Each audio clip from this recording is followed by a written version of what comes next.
नमस्कार साथियों, आप सभी का स्वागत है अनुराग सर के साथ साइको एक्सप्रेस में। ठीक है दोस्तों, इस वन लाइनर सीरीज को हम आज आगे बढ़ाते हुए चल रहे हैं। कहाँ पर? विशिष्ट बालक पर, जहाँ पे आपकी समावेशी शिक्षा और विशिष्ट बालक के बारे में क्या होगी, बात की जाएगी। अभी तक आपको मैंने बाल विकास, अधिगम, अभिप्रेरणा, बुद्धि, इन सभी टॉपिकों का वन लाइनर प्रोवाइड करा दिया है। आप सभी लोग इसको पढ़िए और ज़्यादा से ज़्यादा नंबर लाइए।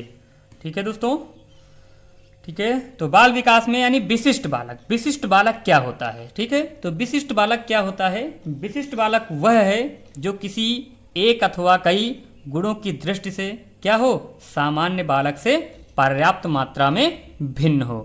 उस बालक को हम क्या कहते हैं? विशिष्ट बालक कहते हैं। उस बालक को हम क्या कहते हैं? विशिष्ट बालक कहते हैं। तो ये स्टेटमेंट किसके द्वारा दिया गया था? हेक महोदय के द्वारा क्या किया गया था?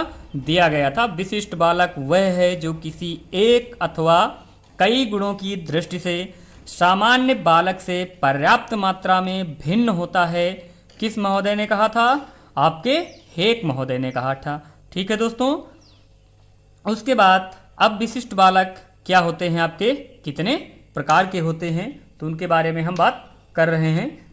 ठीक है दोस्तों, तो आपका विशिष्ट बालक के प्रकार, तो विशिष्ट बालक आपके क्या होते हैं? बौद्धिक रूप से विशिष्ट होते हैं। तो बौद्धिक रूप में आपके कौन से आ जाते हैं? प्रतिभाशाली बालक, पिछड़े बालक, मानसिक अक्षमता वाले बालक और सृजनात्मक बालक। ये बालक आपके किस में आ जाते हैं? पिछड़े यानी बौद्धिक रूप से विशिष्ट बालक होते हैं। दूसरे प्रकार में आता है आपका क्या? शारीरिक रूप से विशिष्ट। तो शारीरिक रूप से विशिष्ट बालक कैसे होते हैं आपके? दृष्टि दिव्यांग, वाक दिव्यांग, श्रवण दिव्यांग, अस्थि दिव्यांग और बहुदिव्यांग। ठीक है, ये सभी किस रूप से विशिष्ट हैं? शारीरिक रूप से विशिष्ट हैं। ठीक है दोस्तों, तीसरा प्रकार है आपका क्या? अधिगम अक्षमता से विशिष्ट। किससे? अधिगम अक्षमता से विशिष्ट। इसमें क्या होता है आपका? सामान्य अधिगम अक्षमता वाले, जटिल अधिगम अक्षमता वाले और अधिगम निर्योग्य बालक। ठीक है दोस्तों, चौथा प्रकार आपका क्या आता है? सामाजिक रूप से विशिष्ट बालक। तो सामाजिक रूप से विशिष्ट बालक में कौन सा आएगा आपका? बाल अपराधी बालक, समस्यात्मक बालक और वंचित बालक। ये सभी बालक किस प्रकार से विशिष्ट हैं? सामाजिक रूप से विशिष्ट हैं। ठीक है दोस्तों, उसके बाद आपका आता है संवेगात्मक रूप से विशिष्ट बालक। तो संवेगात्मक रूप से कौन से बालक विशिष्ट हैं? व्यवहार विकार युक्त बालक और नशे के आदि बालक। ये लोग कैसे हैं? संवेगों के रूप से भिन्न हैं, आपके क्या हैं? विशिष्ट हैं। ठीक है, तो अब हम चर्चा करेंगे किसकी? बौद्धिक रूप से विशिष्ट बालकों की, जिनमें से आपका क्या होगा? प्रतिभाशाली बालक। तो प्रतिभाशाली बालक यानी जिन बालकों की बुद्धि लब्धि सामान्य बालकों की अपेक्षा अधिक होती है, ऐसे बालकों को प्रतिभाशाली बालक कहते हैं। जो कला, खेल, अभिनय, संगीत आदि में अपनी प्रतिभा का क्या करते हैं? समर्थन करते हैं। क्या करते हैं?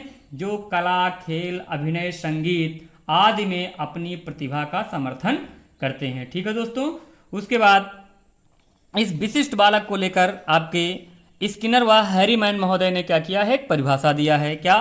प्रतिभाशाली शब्द का प्रयोग उन 1% बालकों के लिए किया जाता है जो सबसे अधिक बुद्धिमान होते हैं। ठीक है, क्वेश्चन आपका बनेगा कि प्रतिभाशाली शब्द का प्रयोग उन 1% बालकों के लिए किया जाता है जो सबसे अधिक क्या होते हैं? बुद्धिमान होते हैं। इस स्टेटमेंट को किसने कहा है? तो इस स्टेटमेंट को कहने वाले आपके क्या हैं? स्किनर व हैरीमैन हैं। ठीक है दोस्तों, उसके बाद अगला क्वेश्चन आपका आता है कि वह बालक जिनकी बुद्धि लब्धि 130 से अधिक होती है, जो असाधारण बुद्धि वाले होते हैं, उनको हम क्या कहते हैं?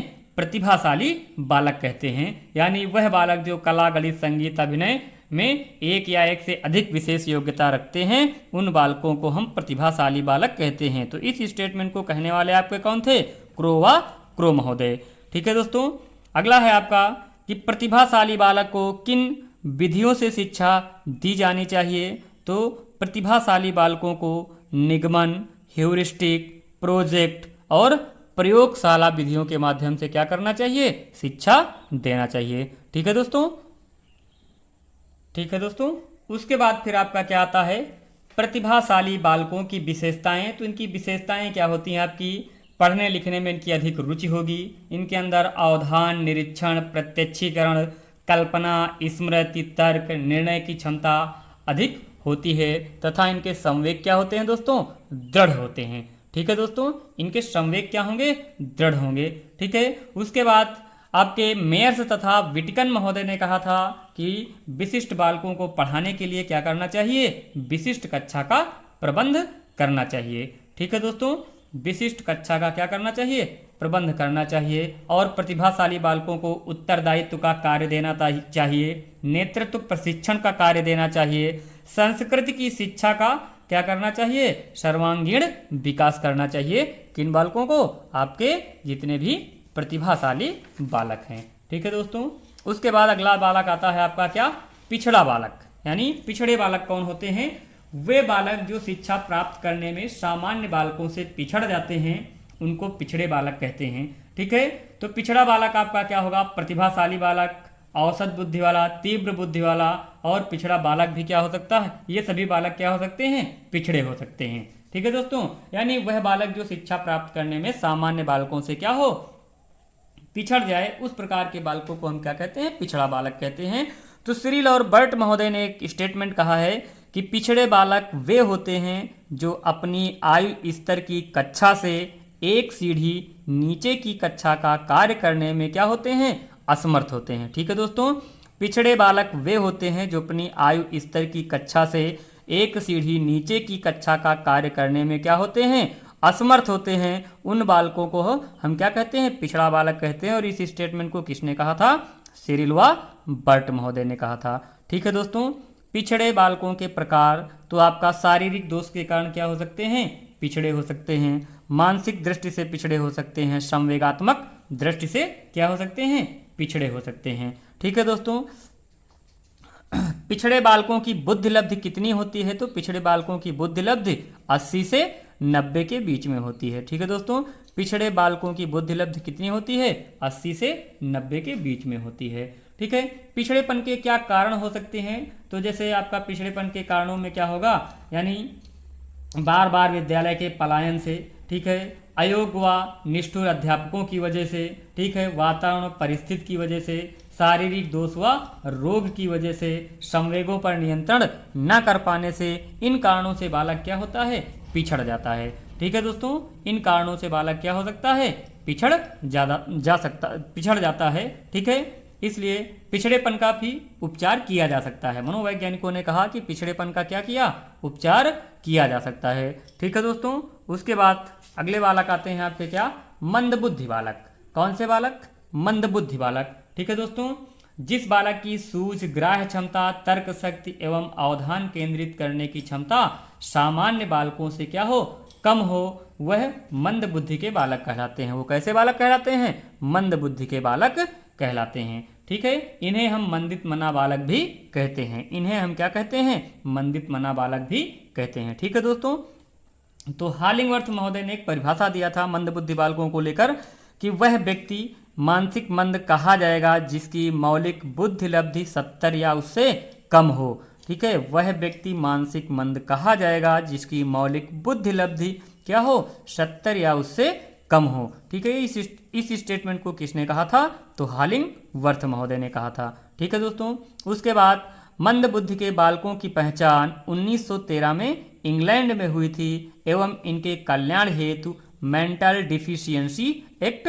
बनाया गया। इनके लिए कौन सा एक्ट बनाया गया, मेंटल डिफिशियंसी एक्ट बनाया गया। ठीक है दोस्तों, उसके बाद मंद बुद्धि बालकों के लिए AAMD यानी American association of mental deficiency संस्था क्या कर रही है, काम कर रही है।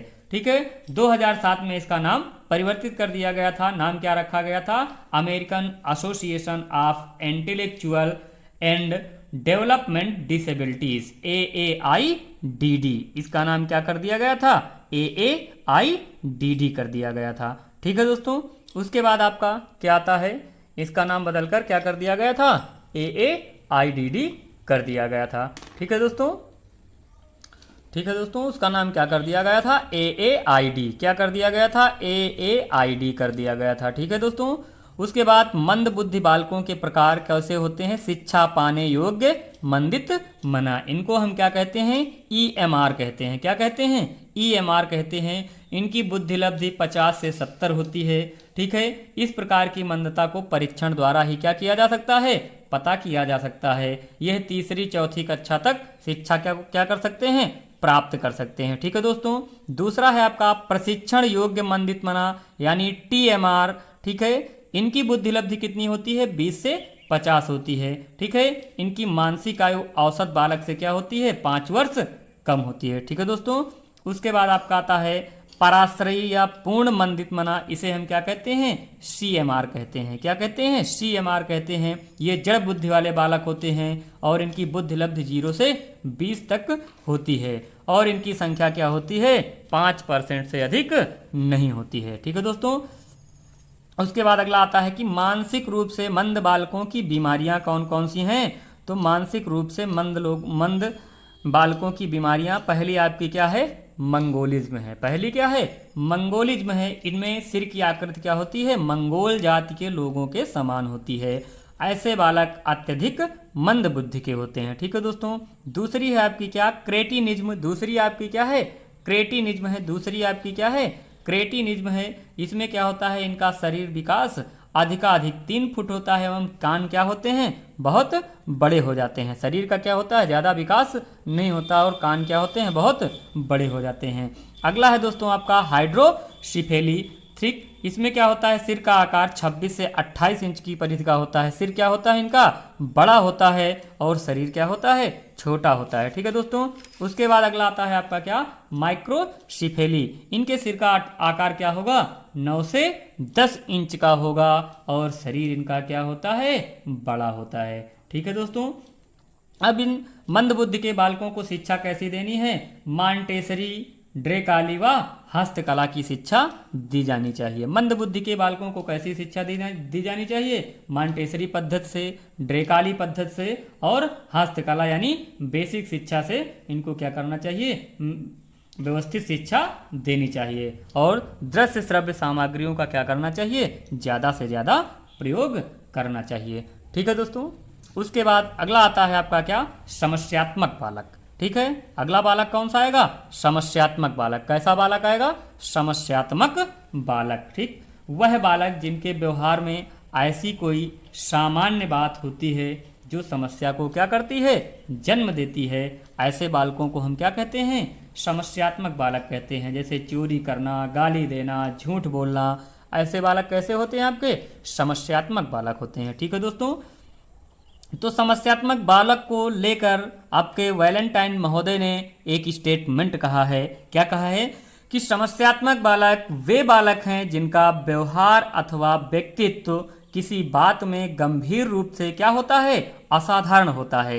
यानी वह बालक जिनके व्यवहार और व्यक्तित्व में क्या होती है? किसी विशेष प्रकार की गंभीरता या असाधारणता पाई जाती है, तो उन बालकों को हम क्या कहते हैं? आपके समस्यात्मक बालक कहते हैं। इस स्टेटमेंट को किसने दिया था? आपके वैलेंटाइन महोदय ने दिया था। ठीक है दोस्तों, किसने दिया था? वैलेंटाइन महोदय ने दिया था। ठीक है, तो चोरी करने वाले बालक, झूठ बोलने वाले बालक, क्रोध व झगड़ा करने वाले बालक, विद्यालय से भाग जाने वाले बालक, छोटे बालकों को तंग करने वाले बालक, गृह कार्य न करके लाने वाले बालक, कक्षा में देर से आने वाले बालक, असामाजिक और अनैतिक कार्य करने वाले बालकों को हम क्या कहते हैं? समस्यात्मक बालक कहते हैं। ठीक है दोस्तों, समस्यात्मक बालक बनने के कारण क्या हो सकते हैं? वंशानुक्रम हो सकता है, मूल प्रवृत्तियों का दमन हो सकता है, वातावरण हो सकता है, माता पिता व शिक्षकों का व्यवहार हो सकता है, नैतिक शिक्षा का अभाव हो सकता है, बुरे साथियों का क्या हो सकता है? प्रभाव हो सकता है। ठीक है दोस्तों, समस्यात्मक बालकों को किस प्रकार शिक्षित करना चाहिए? यानी व्यक्ति इतिहास व निदानात्मक विधि से इन बालकों को क्या करना है? शिक्षा देना चाहिए। ठीक है दोस्तों, पाठ्य सहगामी क्रियाओं का आयोजन करना चाहिए, इनको उचित निर्देशन और क्या करना चाहिए? परामर्श देना चाहिए। किन बालकों को? समस्यात्मक बालकों को। ठीक है दोस्तों, उसके बाद आता है आपका क्या? अपराधी बालक। कौन सा बालक? अपराधी बालक आता है। ठीक है, अपराधी बालक कौन होते हैं? जो बालक अपनी आवश्यकताओं की पूर्ति समाज द्वारा अमान्य व्यवहार के द्वारा करते हैं, अपराधी बालक कहलाते हैं। इनकी आयु 18 वर्ष से क्या होती है, कम होती है।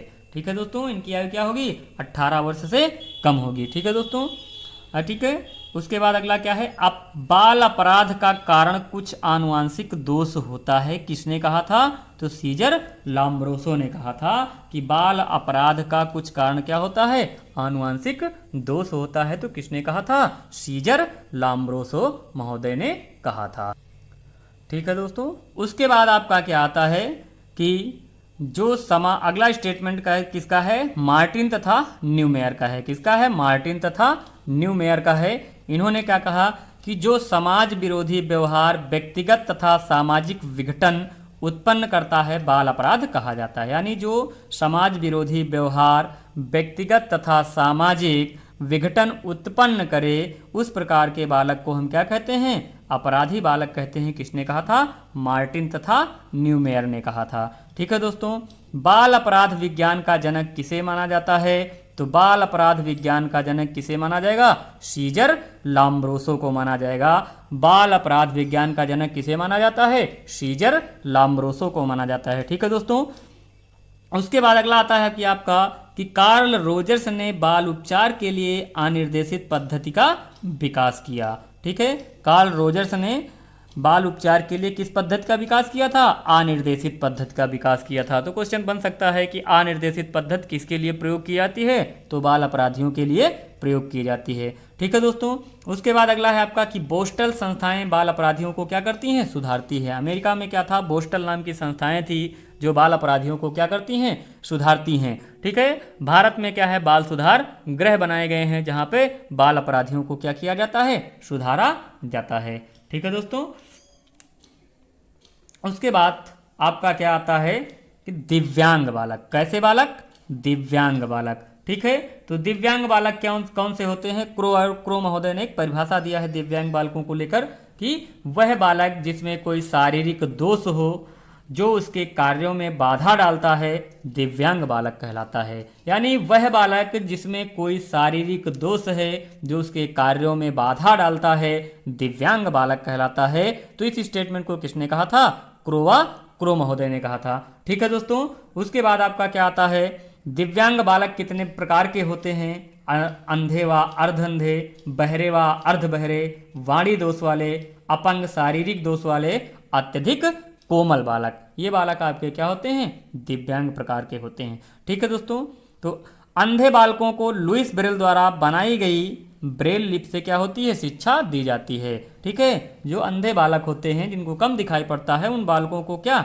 लुइस ब्रेल द्वारा बनाई गई ब्रेल लिपि से क्या की जाती है, शिक्षा दी जाती है। ठीक है दोस्तों, ठीक है दोस्तों, ब्रेल लिपि में 6 उभरे हुए बिंदुओं के सहारे वर्णमाला व संख्या की शिक्षा दी जाती है। ठीक है, जो पुरानी ब्रेल लिपि हमारी बनी थी उसमें क्या थे, 6 उभरे हुए बिंदु होते थे जिनके सहारे वर्णमाला एवं संख्या की शिक्षा दी जाती थी, जिसमें क्या होते थे, 64 अक्षर होते थे। कितने, 64 अक्षर होते थे। ठीक है दोस्तों, उसके बाद आधुनिक ब्रेल लिपि में को क्या 8 डॉट्स के सेल में विकसित किया गया। आधुनिक ब्रेल लिपि किसमें है, 8 डॉट्स के सेल में विकसित है। अब इसमें 64 के बजाय क्या हो गए हैं, 256 अक्षर हो गए हैं, जिनमें संख्या विराम चिन्हों की सहायता से क्या होती है, बालक को शिक्षा दी जाती है। ठीक है दोस्तों, प्रत्येक 4 जनवरी को विश्व ब्रेल दिवस मनाया जाता है। क्या होता है, प्रत्येक 4 जनवरी को विश्व ब्रेल दिवस मनाया जाता है। कब मनाया जाता है, प्रत्येक 4 जनवरी को विश्व ब्रेल दिवस मनाया जाता है। ठीक है दोस्तों, मूक बधिर बालकों को ओष्ठ लिपि द्वारा क्या होती है, शिक्षा दी जाती है। मूक बधिर बालकों को क्या किया जाता है, ओष्ठ लिपि द्वारा शिक्षा दी जाती है। ठीक है दोस्तों, उसके बाद आपका क्या है, कैनमर, abacus, speech plus calculator, Optacon, Kurzweil, reading machine आदि उपकरणों से अंधे बालकों को शिक्षा ग्रहण करने में क्या होती है, काफी मदद मिलती है। ठीक है दोस्तों, उसके बाद आपका श्रवण बाधित बालकों को पढ़ाने के लिए हम किसका प्रयोग करते हैं, चिन्ह भाषा का, सांकेतिक भाषा का, आंगुलिक हिज्ज के द्वारा क्या करते हैं, हम जो भी श्रवण बाधित बालक होते हैं उनको शिक्षा देते हैं। ठीक है दोस्तों, उसके बाद हम बात करते हैं भारत में कार्यरत दिव्यांग बालकों के लिए संस्थाएं। कौन सी ऐसी संस्थाएं हैं जो भारत में क्या कर रही हैं, कार्य कर रही हैं, किनके लिए, दिव्यांग बच्चों के लिए। ठीक है दोस्तों। तो पहली संस्था आपकी क्या है, राष्ट्रीय दिव्यांग संस्थान कहाँ पे है, कोलकाता में है। कहाँ पे है दोस्तों, राष्ट्रीय दिव्यांग संस्थान कोलकाता। ठीक है दोस्तों। दूसरा है आपका क्या, राष्ट्रीय दृष्टि दिव्यांग संस्थान देहरादून। दूसरा आपका कहाँ पे है, राष्ट्रीय दृष्टि दिव्यांग संस्थान कहाँ पे है, देहरादून में है। क्वेश्चन पूछा गया है, 2 बार आया है ये क्वेश्चन आपका कि राष्ट्रीय दृष्टि दिव्यांग संस्थान कहाँ पे है, तो कहाँ पे, देहरादून में है। ठीक है दोस्तों। राष्ट्रीय बधिर केंद्र कहाँ पे है आपका, हैदराबाद में है। राष्ट्रीय बधिर केंद्र आपका कहाँ पे है दोस्तों, हैदराबाद में है। राष्ट्रीय बधिर केंद्र आपका कहाँ पे है दोस्तों, हैदराबाद में है। ठीक है दोस्तों। उसके बाद अगला है आपका क्या, All India Institute of Speech and Hearing, यानी All India Institute of Speech and Hearing संस्थान आपका कहाँ है, मैसूर में है। ठीक है दोस्तों। ये संस्थान आपका कहाँ पे है, मैसूर में है। All India Institute of Speech and hearing. ठीक है दोस्तों। उसके बाद अगला आता है आपका क्या, अलियावर जंग institute for hearing handicap children. ये आपका कहाँ पे है, मुंबई में है। अलियावर जंग institute for hearing handicap children, ये संस्थान आपका कहाँ पे है, मुंबई में है। ठीक है दोस्तों। ये संस्थान आपका कहाँ पे है, मुंबई में है। ये संस्थान आपका कहाँ है दोस्तों, मुंबई में है। कहाँ पे है, मुंबई में है। ठीक है दोस्तों। ठीक है दोस्तों। उसके बाद फिर क्या आता है आपका, अत्यधिक कोमल बालक। इसमें बताया गया है कि शरीर से कमजोर, दुबले पतले एवं जल्दी घबरा जाने वाले बालकों को किसमें शामिल किया गया है, अत्यधिक कोमल बालक में। ठीक है दोस्तों। उसके बाद आपका आता है क्या, सृजनात्मक बालक। ठीक है दोस्तों। तो सृजनात्मक बालक वो हैं, यानी आइजैक महोदय ने क्या किया है, एक परिभाषा दिया है। किसने दिया है, आइजैक महोदय ने एक परिभाषा दिया है, यानी वह योग्यता जो नवीन शब्दों को देखकर असाधारण विचार प्रकट करे, वह क्या है, सृजनात्मकता है। वह क्या है, सृजनात्मकता है। ये बात किसने कही है, आइजैक ने कही है। ठीक है दोस्तों। अगला है आपका मौलिकता, धारा प्रवाहिता, लचीलापन किसके अनुसार सृजनात्मकता के तत्व हैं, किसके अनुसार हैं, बाकर मेहंदी के अनुसार। मौलिकता, धारा प्रवाहिता, लचीलापन किसके अनुसार सृजनात्मकता के तत्व हैं, किसके अनुसार, बाकर मेहंदी के अनुसार। ठीक है दोस्तों। उसके बाद नवीनता, विलक्षणता, विस्मय, अनोखा चिंतन किसके अनुसार सृजनात्मकता के तत्व हैं, तो हॉलमैन के अनुसार हैं। नवीनता, विलक्षणता, विस्मय, अनोखा चिंतन किसके अनुसार सृजनात्मकता के तत्व हैं, तो किसके अनुसार हैं, हॉलमैन के अनुसार हैं। ठीक है दोस्तों। अब सृजनात्मकता या क्या होता है आपका, चिंतन के बारे में यहाँ पे बात करते हैं। तो एक आपका क्या होता है, अपसारी चिंतन होता है, एक आपका क्या होता है, अभिसारी चिंतन होता है। ठीक है दोस्तों। अपसारी चिंतन जो होता है वो आपका सृजनात्मक बालक के अंदर पाया जाता है। तो क्वेश्चन पूछा जा सकता है कि सृजनात्मक बालक के अंदर किस प्रकार का चिंतन होगा, अपसारी होगा। या प्रतिभाशाली बालक के अंदर किस प्रकार का चिंतन पाया जाता है, तो उसके अंदर अभिसारी चिंतन पाया जाता है। ठीक है दोस्तों। उसके बाद अब हम बात करते हैं किसकी, आपके अधिगम निर्योग्य बालकों के बारे में बात करते हैं। ठीक है। तो अधिगम निर्योग के बारे में मैंने अधिगम में पढ़ा ही दिया था कि अधिगम निर्योग्य बालक के बारे में सबसे पहले बात करने वाले आपके कौन थे, सैमुअल क्रिक महोदय थे। 1962 में उन्होंने अधिगम निर्योग के बारे में बात की थी। ठीक है दोस्तों। यानी पठन, अधिगम निर्योग्यता के प्रकार कौन से हैं आपके, पठन निर्योग्यता, लेखन निर्योग्यता, अंकगणितीय योग्यता निर्योग्यता और भावबोधक या भाषा निर्योग्यता। इतनी क्या होती है, बालक के अंदर निर्योग्यताएं पाई जाती हैं। ठीक है दोस्तों। उसके बाद फिर हम बात करते हैं किसकी, अपवंचित बालक की। किन बालकों की, अपवंचित बालक।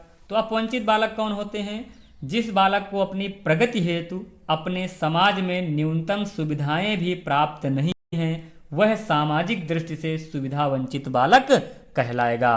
वो सामाजिक रूप से क्या होगा, सुविधा वंचित बालक कहलाएगा।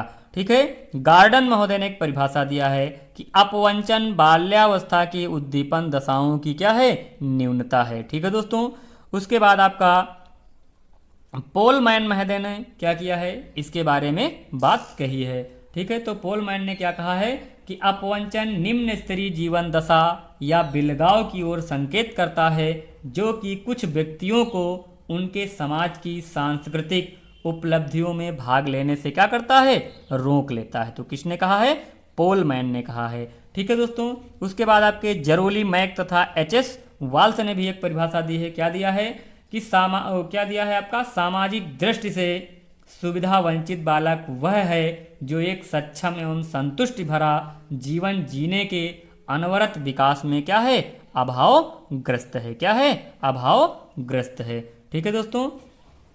अपवंचित होते हैं, अपवंचन के प्रकार, अपवंचित बालकों के प्रकार क्या होते हैं, जैसे सामाजिक रूप से वंचित बालक। कैसा बालक, सामाजिक रूप से वंचित बालक।